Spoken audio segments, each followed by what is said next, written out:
día de hoy vamos a ocuparnos de dos temas: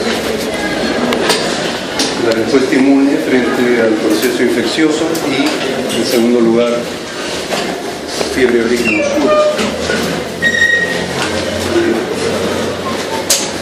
Cuando abordamos un paciente con cuadro febril, debemos evaluar en la historia clínica, tanto a través del interrogatorio como el examen físico, una serie de aspectos. Una pregunta clásica que le hago a todos los alumnos en los diferentes ciclos es: ¿quién inventó el termómetro?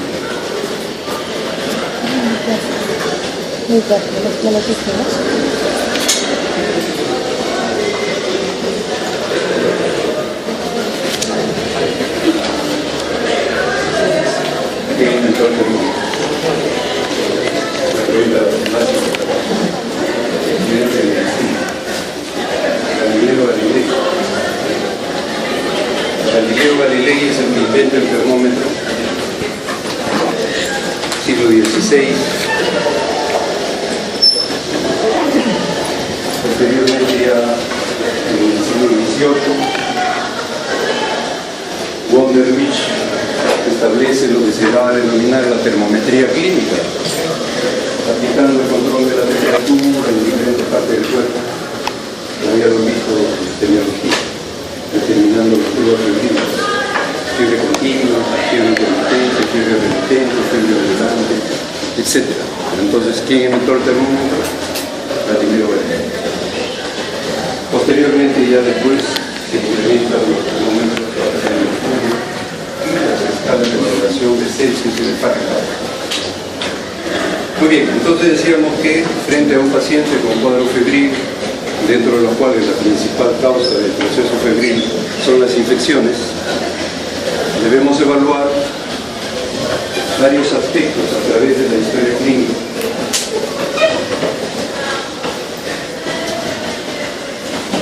Aspectos relacionados a lo que se denominan las barreras naturales o barreras de defensa natural, la defensa innata y la defensa adquirida o adaptativa.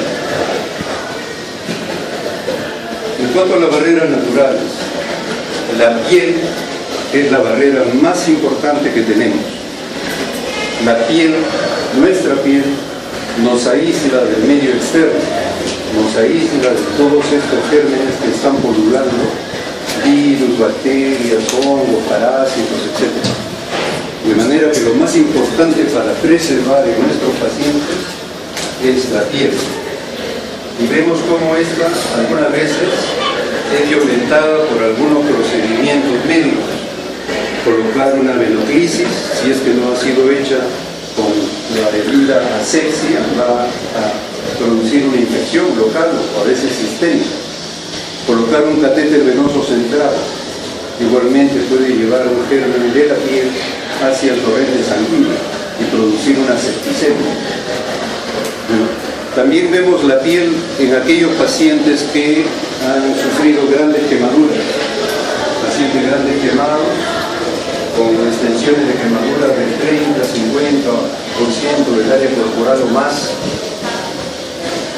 de los cuales son presa fácil de gérmenes como el estafilococo, la pseudomonas, y muchas veces se mueren por la infección sobreagregada, a pesar de las medidas médicas tomadas para tratar de cubrir esa área con piel de cerdo, con apósitos, etc.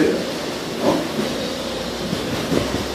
Otro ejemplo donde esta defensa natural se pierde son las llamadas úlceras de presión o escaras. De ahí la importancia de todo paciente postrado crónico estarlo cambiando de posición cada 2 horas, producto de un accidente cerebrovascular, de una operación grande a cadera, etc. ¿No? Estos pacientes hay que procurar estarlos movilizando, de lo contrario se van a producir estas úlceras de presión, escaras, cuyo grado más profundo es el grado 4, en que se llega hasta el periósteo, pueden producir osteomielitis y desde ahí producir una sepsis en el paciente. Las mucosas también son igualmente importantes. La mucosa de los ojos, Nuestras conjuntivas están expuestas al viento, al polvo y a esto, a los gérmenes. Y por ende tienen en su epitelio la producción de una serie de enzimas, lisocimas, etcétera, que tratan de destruir estos agentes invasores.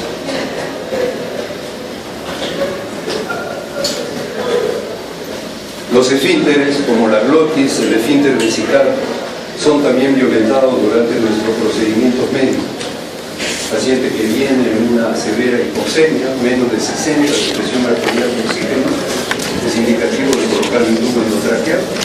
Vamos a romper esta barrera de defensa natural que es la glotis y vamos a llevar gérmenes al interior de la vía respiratoria.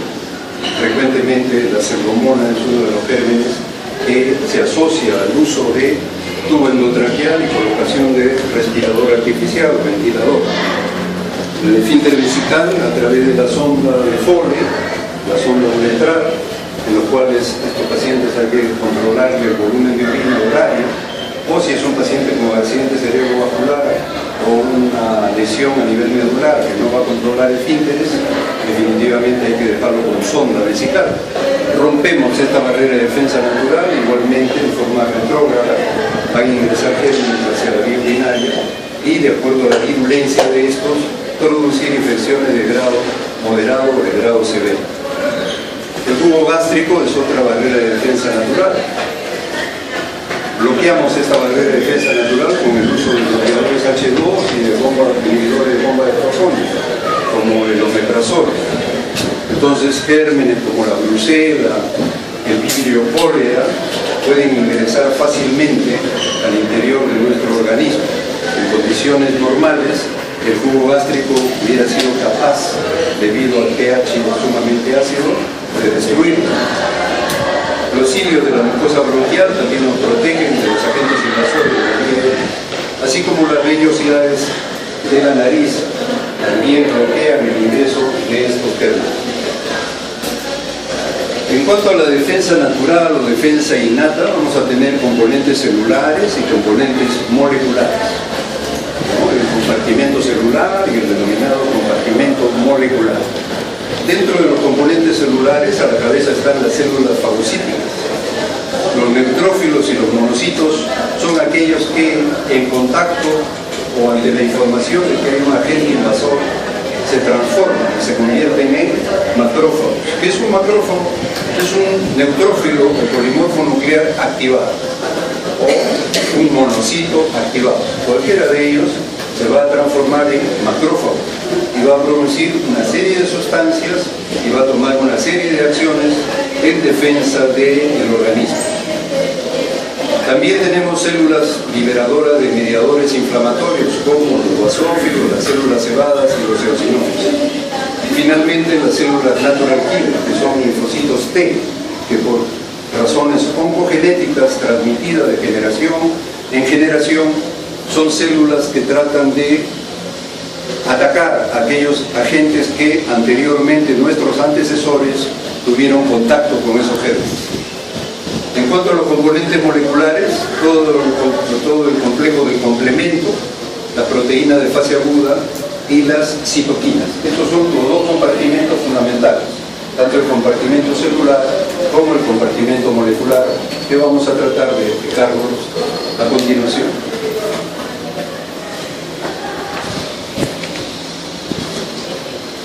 Muy bien, tienen ustedes aquí, por ejemplo, un corte sagital de un vaso arterial, en dibujo, obviamente. Estas son las células endoteliales, acá están las otras células endoteliales. Y tienen ustedes acá un neutrófilo polimorfo nuclear, puede ser también un monocito, que viene y mediante un fenómeno de rolling, viene, golpea la pared de este lado del vaso, rebota, va a golpear también al otro lado de la pared, y así va rebotando mediante este fenómeno de rolling.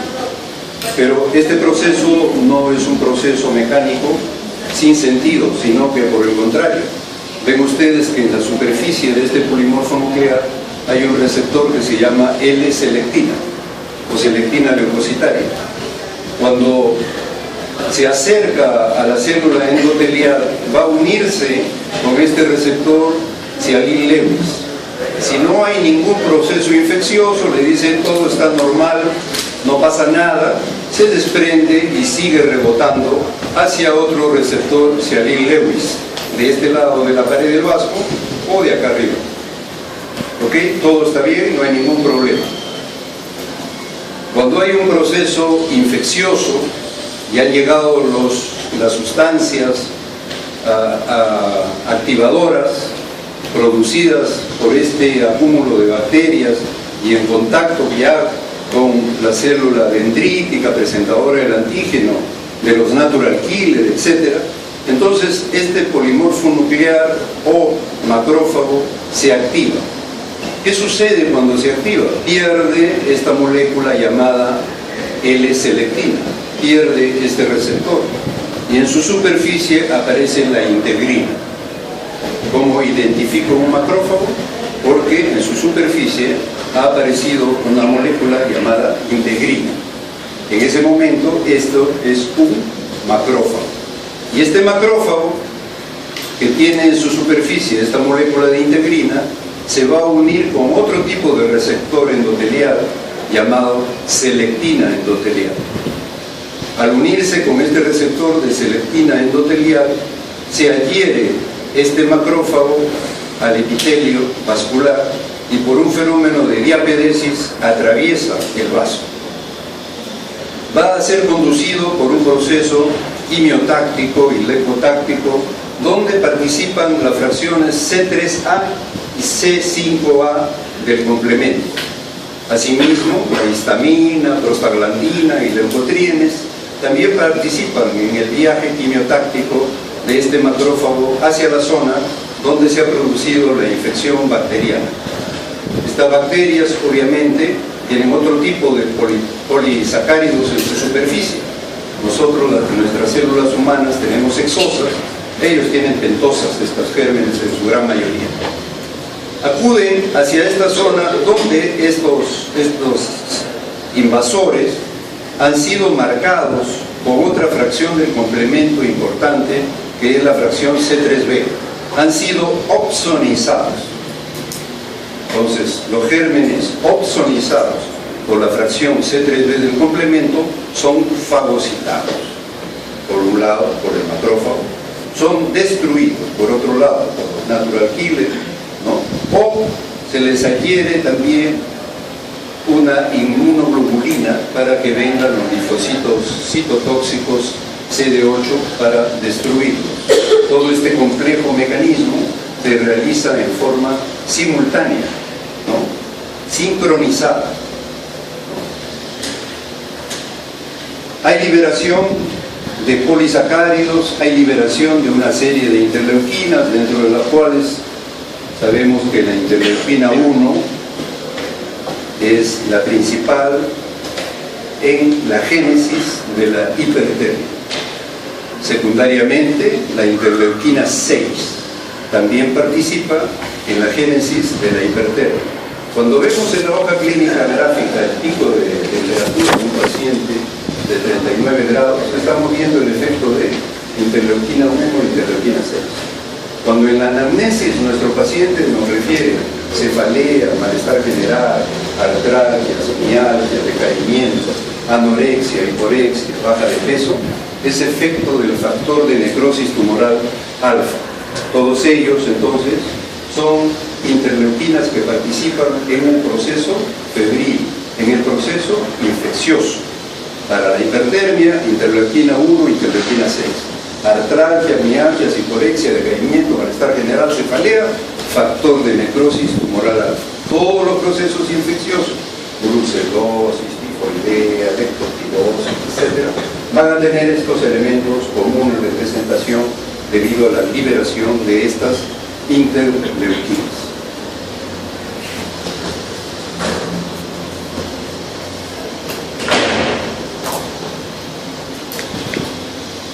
El descubrimiento de la célula dendrítica interdigitante, que ustedes la han visto al microscopio, ¿verdad?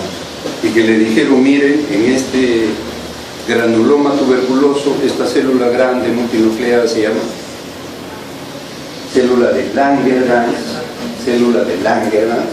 Esta es la célula dendrítica interdigitante. que su descubrimiento de sus funciones mereció el Premio Nobel de Medicina en la década de 1980. Al descubrirse todas las acciones que podía tener estas células interdigitantes, también llamadas células presentadoras del antígeno. Célula presentadora del antígeno. Esta célula interdigitante, célula de Langerhans o presentadora del antígeno, reconocen patrones moleculares, ¿verdad? Todas nuestras células en la superficie van a tener los receptores de histocompatibilidad, ¿no? Tipo MHC2, ¿no es cierto? Todas las células. Asimismo van a haber receptores de manosa y miembros de la familia TOL, ¿no? Estos receptores de base de la molécula de histocompatibilidad clase 2 identifican la célula propia. Si no existe esta molécula de histocompatibilidad clase 2, la célula dendrítica identifica esta célula como extraña. Y este complejo de histocompatibilidad, en base a lo cual se forman las moléculas de histocompatibilidad clase 1 o clase 2, está genéticamente determinado en nuestros cromosomas. Está establecido en el brazo corto del cromosoma 6, donde está establecida la información de histocompatibilidad de un paciente para estudiar si es un receptor o un donador adecuado, en el brazo corto del cromosoma 6. Ahí van a estar codificadas estas moléculas de histocompatibilidad clase 1 y clase 2. Debe identificarse entonces en todas las células esta molécula. Pero esta célula dendrítica lo que hace es hacer una decodificación, como si fuera una gran computadora, y codifica las características del elemento invasor. Este virus, esta bacteria, este parásito tiene toda esta composición, esta característica. La decodifica totalmente y esa información la va a llevar hacia los linfocitos T o hacia los linfocitos B para la producción de las inmunoglobulinas en base a las características del agente invasor. Si el agente invasor es toxoplasma, entonces toda esa decodificación de la información se la ha dado al linfocito B para que prepare la inmunoglobulina M contra el toxoplasma, específica 100%. Si es brucela el agente invasor, decodifica las características de la brucela y toda esa información se la transmite al linfocito B para la formación de una inmunoglobulina específica tipo M contra la brucela. Entonces, en esta representación vemos si la molécula tiene el receptor de clase 2 y a base a eso se va a activar o no se va a activar, se va a destruir o no la célula invasora. El natural killer decíamos que son células que básicamente poseen los receptores FC que se van a unir a la inmunoglobulina, principalmente inmunoglobulina G, ¿no? que han sido marcadas, han permitido marcar al agente invasor con este tipo de inmunoglobulina, y a través de la fracción MC, ¿no? tienes el agente invasor, la inmunoglobulina que está adherida, viene el linfocito T natural killer o citotóxico y se adhiere a la fracción FC y lo destruye, adhiriéndole, formando un poro por donde ingresan las perforinas o las grandes enzimas para destruir al agente invasor. También los natural killer inhibitorios van a reconocer las moléculas clase 1 de histocompatibilidad. Están en todas las células nucleadas humanas. ¿De qué manera? Veamos en esta siguiente diapositiva.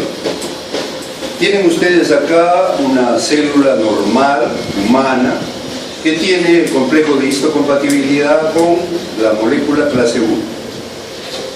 Y tienen acá ustedes otra molécula añadida. Viene el natural killer, y el natural killer tiene dos receptores, un receptor activador y un receptor inhibidor.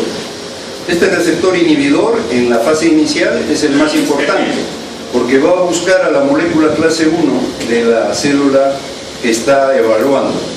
Si detecta que está presente, entonces este receptor inhibidor le dice no hagas ninguna acción, no pasa absolutamente nada. En cambio, en esta célula anormal, que puede ser una célula de trasplante, puede ser una célula neoplásica, no está en su superficie la molécula de histocompatibilidad clase 1. Por consiguiente, el receptor inhibitorio no va a funcionar.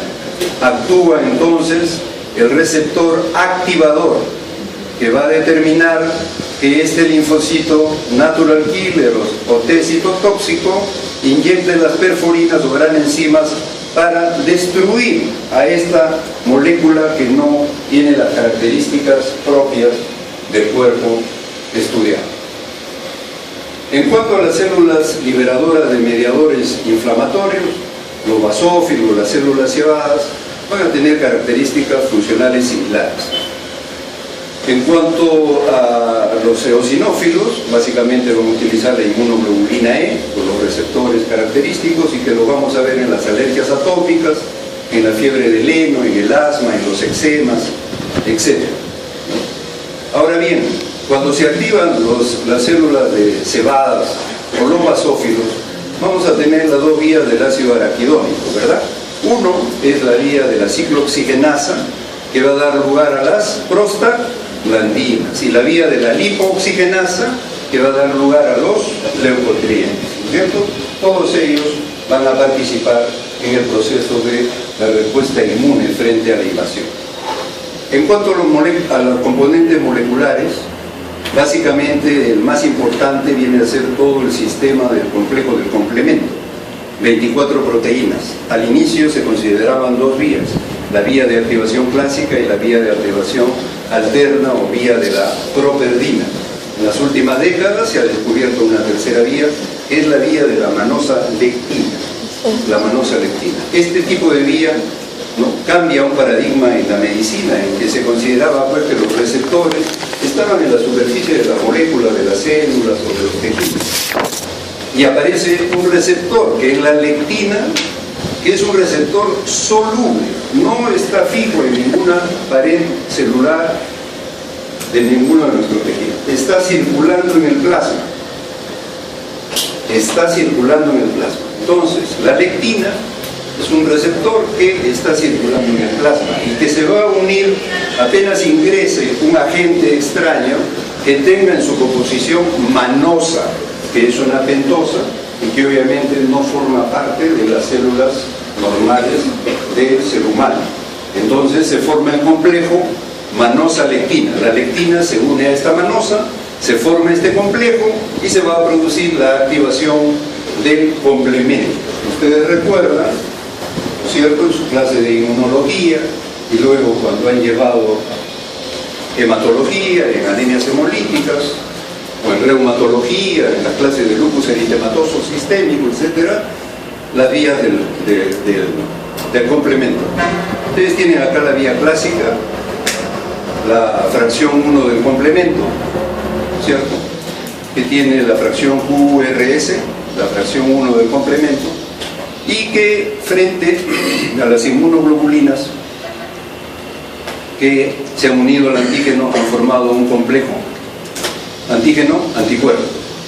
Formado este complejo antígeno-anticuerpo, activa la fracción 1 del complemento. Esta fracción 1 del complemento activada va a actuar sobre la fracción 4 y lo parte en 4A y 4B. Esta fracción 4B va a actuar sobre la fracción C2, ¿no es cierto?, y se va a dividir en C2B y C2A. Se forma acá un complejo C4B2A, que es el factor activador de la fracción 3. Parte a la fracción 3 del complemento en 3A y 3B. Este 3B hemos dicho que va a ir a marcar al agente invasor, va a opsonizar al agente invasor. C3A, C4A van a participar en la leucotaxis o la quimiotaxis del macrófago. En la manosa lectina, igualmente formado este complejo de manosa lectina, va a seguir una vía similar. hay puntos comunes en que se activa la fracción C4, se parte en C4A, C4B, esta a su vez parte al C2, el C2A, el C2B, el C4B se une al C2A, que es el activador de la fracción 3 del complemento, partiéndolo en C3A y C3B. Y tienen este esquema un poquito denso, pero que en su computadora, cuando copien el archivo, lo van a ver perfectamente claro, ¿no es cierto? Tienen acá la vía clásica, la formación del complejo antígeno-anticuerpo, activando la fracción 1 del complemento, la cual va a partir al C4 en C4B, C4A, ¿no es cierto? Y posteriormente van a activar y partir al C2, convirtiéndolo en C2A. El C4B con el C2A son el C3 convertasa, que va a actuar sobre el C3, partiéndolo en C3A y C3B. La vía alterna de la properdina, igualmente tienen ustedes el factor B, ¿no? Tienen ustedes el factor D, y se une a la activación de la fracción 3 del complemento en C3A y C3B. Y el de la manosa, que lo acabamos de ver, igualmente similar al del complejo antígeno-anticuerpo. Bueno, activada la fracción C3A y C3B, este C3B va a venir a activar a la fracción C5, C5, C6, C7 y C8. Estos complejos así activados, C5, C6, C7, C8, forman un poro que se llama poro de ataque a la membrana. Poro de ataque a la membrana. De manera que aquí el natural killer o el linfocito T citotóxico, a través de este poro, inyectan las granenzimas, ¿no? Las lisocimas, todo para destruir el peróxido, el superóxido, para destruir al agente invasor. Proteínas. En cuanto a los componentes moleculares, la proteína de fase aguda, tenemos la proteína C reactiva, es marcador de inflamación, ustedes lo van a ver en la práctica clínica, en todo proceso infeccioso, al inicio del proceso infeccioso y su terapéutica, pedir un dosaje de proteína C reactiva. Es una proteína sintetizada por el hígado, pero por orden de la interleuquina 6. Entonces, decíamos que la interleuquina 6 participaba secundariamente en la hipertermia, pero además le ordena al hígado la síntesis de proteína C reactiva. Mientras haya macrófagos, hay interleuquina 6. Por consiguiente, la proteína C reactiva va a estar alterada. Cuando ustedes dan la terapia antibiótica adecuada, controlan la infección, desaparecen los macrófagos, disminuye la interleuquina 6 o desaparece, la proteína C reactiva se normaliza. Entonces, yo empiezo un tratamiento antibiótico, 1 día, 2 días, 3 días, 4 días, al 5.º día. Mi hemograma aumentó la leucocitosis, aumentó la proteína C reactiva, ese esquema antibiótico no está dando resultado. Tengo que cambiar. Si por el contrario se normalizó el hemograma, disminuyó notoriamente la proteína C reactiva, está adecuado el tratamiento antibiótico, hay que continuar. Cuando la proteína C reactiva se ha normalizado, decimos entonces que el proceso infeccioso ha sido tratado y curado, ¿no? Y podemos considerar suspender la terapia antibiótica. Proteína A, amiloide sérica, y luego la proteína de la coagulación. Finalmente, las citoquinas, ¿no? Que es el término general, pero que para el efecto de estas sustancias que permiten comunicar un leucocito con otro leucocito, reciben el nombre de interleuquinas. Las interleuquinas pertenecen al gran grupo de las citoquinas. Entonces vamos a ver al final las principales interleuquinas que produce el macrófago, ¿no? Bien. Correcto. Decíamos entonces que todo este proceso simultáneo, ¿no? Sincronizado, va a determinar en el paciente hipertermia, leucocitosis, neutrofilia, desviación izquierda. Debido a la acción de las prostaglandinas, disminuye el flujo urinario, hay oliguria o anuria. El paciente se presenta con taquicardia, taquisfigmia, producto de la hipertermia, y hay taquiglia. Todo este proceso, decimos entonces que estamos frente a un síndrome de respuesta inflamatoria sistémica, a un SILS, cuando tenemos toda esta información, producto de todas estas sustancias liberadas, la histamina, la prostaglandina, los leucotrienes, etc. Decimos entonces que estamos frente a un síndrome de respuesta inflamatoria sistémica, que es el paso previo a ¿qué? A un shock septic. Paso previo a un shock septic. Aquí este diagrama ya lo hemos evaluado, es para recordar los pasos, nada más no olvidarse. Producida la diapedesis, la quimiotaxis es por la fracción de C3A-C5A, ¿no? Y quien oxoniza las bacterias, la fracción C3B, ¿no? Los lipospolisacáridos, la interleuquina 1, factor de necrosis tumoral, la interleuquina 6, etc. Hemos visto cuáles son sus principales acciones.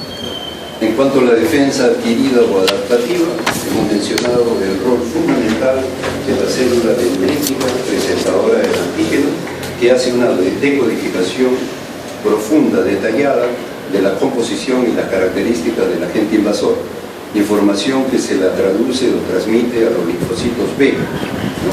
Para que tengan la formación de un anticuerpo que tenga una acción específica.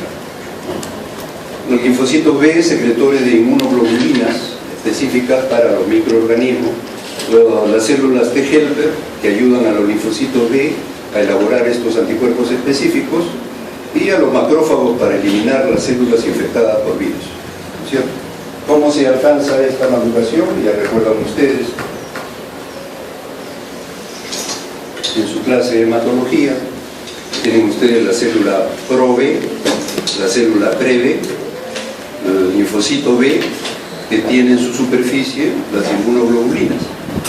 Pero frente a la presencia de un agente extraño y habiendo recibido la información de la célula dendrítica, se transforma en célula plasmática, que se caracteriza porque aumenta su citoplasma enormemente y en su superficie aparece una gran cantidad de inmunoglobulinas. Al inicio, inmunoglobulina de tipo M, posteriormente inmunoglobulina de tipo G. En la fase aguda de la enfermedad, entonces, se produce inmunoglobulina tipo M.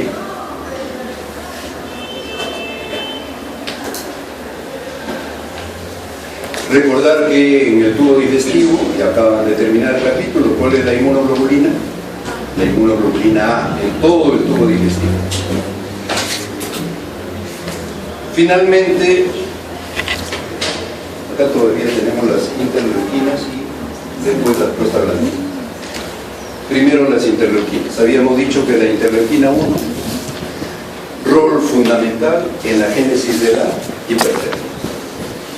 Luego tienen ustedes interleuquina 2, factor de crecimiento, de activación de las células. Interleuquina 3, igualmente estimulante de la hematopoiesis multilinaje. La interleuquina 6, factor de diferenciación de la célula B y estimuladora en el hígado de la síntesis de proteína C reactiva, ¿no? Así como ustedes ven interleuquinas estimulantes de crecimiento de diferente linaje de células, también hay una interleuquina inhibidora, la interleuquina 10, para establecer un equilibrio en este sistema. Siempre debe haber un equilibrio, un mecanismo de feedback. Quien ejerce ese equilibrio es la interleuquina 10, es la que inhibe la secreción de citoquinas proinflamatorias por los macrófagos.